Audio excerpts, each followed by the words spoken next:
In 1799, Napoleon Bonaparte was out here trying to conquer the planet like it owed him money.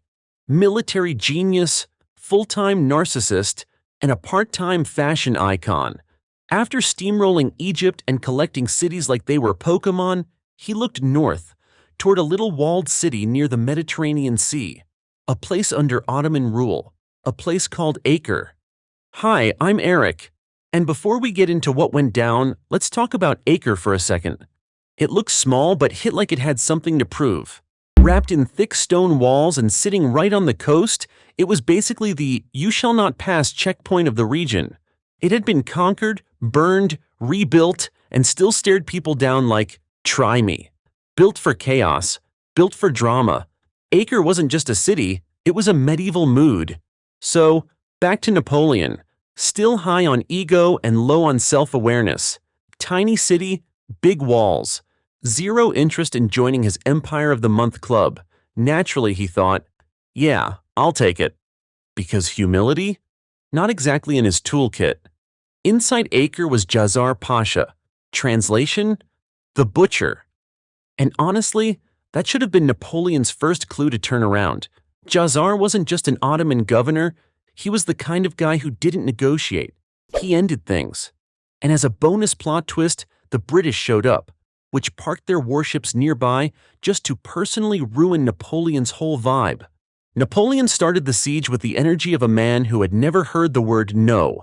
He brought cannons, troops, enough arrogance to power a small country. He attacked, failed, attacked again, failed harder.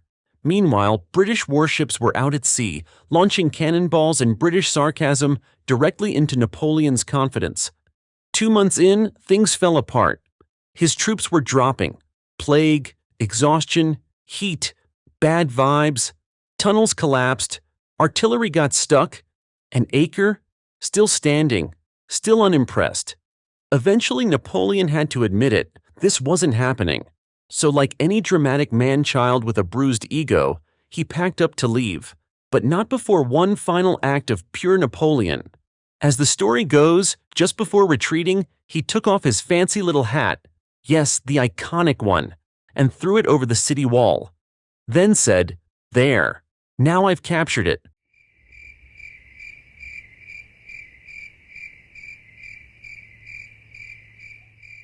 And that, my friends, is how you lose a battle but still win the theater. Now, is that hat story in any official French record? Not even a footnote. But it's lived in Acre's local folklore for generations like a petty ghost that refuses to move on. And let's be honest, it sounds exactly like something Napoleon would do. It's dramatic, it's petty, it's weirdly stylish. So even if it didn't happen, it basically did. Oh, and before I go, about Napoleon being a short king, not quite. He was around 5'6" or 168 centimeters.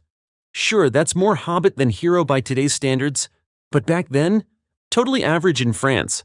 So no, he wasn't short, just regular, with a big hat and an even bigger ego. That's it for this video. Subscribe or don't. I already threw my hat over the internet.